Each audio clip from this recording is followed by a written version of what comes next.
నీలో మార్పు రానంత వరకు రోజులు మారినా, నెలలు మారినా, సంవత్సరాలు మారినా నీ జీవితంలో ఎటువంటి మార్పు ఉండదు.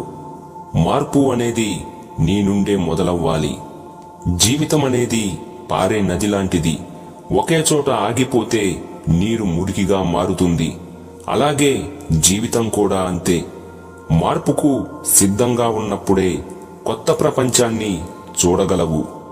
రెక్కలు వచ్చాక ఎగరడం తప్పు కాదు, కానీ రెక్కలకు ప్రాణం పోసిన వారిని వదిలేసి ఎగరడం ఖచ్చితంగా తప్పే. నిన్ను కన్న తల్లిదండ్రులు నాకేమిస్తున్నారు అని ఆలోచించడం మాని, మనం వాళ్ళకి ఏమిస్తే సంతోషపడతారు అని ఆలోచించు. రేపు అనేది నువ్వు చూస్తావో లేదో తెలియదు. ఈరోజు ఈ క్షణం ఆనందించు, అలాగే ఆస్వాదించు. నీ జీవితం ఒక్క తరం పాటే ఉంటుంది. అదే నువ్వు సంపాదించుకునే మంచి పేరు చిరకాలం వరకు ఉంటుంది. ఆస్తులను కాదు, మంచి పేరును సంపాదించుకో. కోపం అనేది 10 వ్యాధులను తెచ్చిపెడితే, చిరునవ్వు అనేది 100 వ్యాధులను నయం చేస్తుంది. చాలామంది జీవితంలో ఓడిపోతున్నారు అంటే వారికి బలం లేక కాదు, అబద్ధం ఆడలేక, అలాగే మోసం చేయలేక. విజయం అనేది ఎప్పుడూ కూడా నీకు మంచి గురువుగా దారి చూపదు. నువ్వు ఏమిటో, ఎవరు నీకు ఎటువంటి వారో ఓటమి మాత్రమే నీకు చూపెడుతుంది.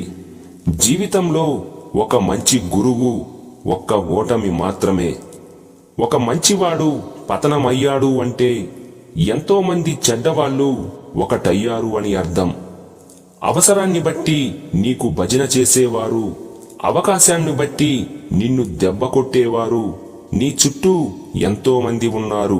కనుక జాగ్రత్త వహిస్తూ ఉండు. చేస్తున్న పనిని ప్రేమించు.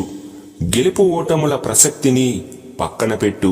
చేసే పనిలో ప్రశాంతతను వెతుకు. నీ మనసు నిర్మలమవుతుంది, అలాగే జీవితం సంపూర్ణమవుతుంది. ఆశ అనేది జాతకాన్ని నమ్మేలా చేస్తుంది. కోరిక అనేది భగవంతుడిని నమ్మేలా చేస్తుంది. మరియు బాధ అనేది ఒక మనిషిని నమ్మేలా చేస్తుంది. కానీ ధైర్యం ఒక్కటే నిన్ను నువ్వు నమ్మేలా చేస్తుంది. కనుక ధైర్యంగా ఉండు. ధనం ఎక్కువగా ఉన్నప్పుడు ఖర్చు చేసే గుణం తగ్గించుకో. కోపం ఎక్కువగా ఉన్నప్పుడు మాటలను అదుపు చేసుకోగల గుణాన్ని అలవర్చుకో. నువ్వు తిన్న ఆహారం కడుపులోనే ఉండిపోదు, కానీ నువ్వు ఎవరినైనా ఒక్క మాట అంటే వారి మనసులో అలాగే ఉండిపోతుంది. ఎవరినైనా ఒక్క మాట అనే ముందు, వెనుక ముందు ఆలోచించి మాట్లాడు.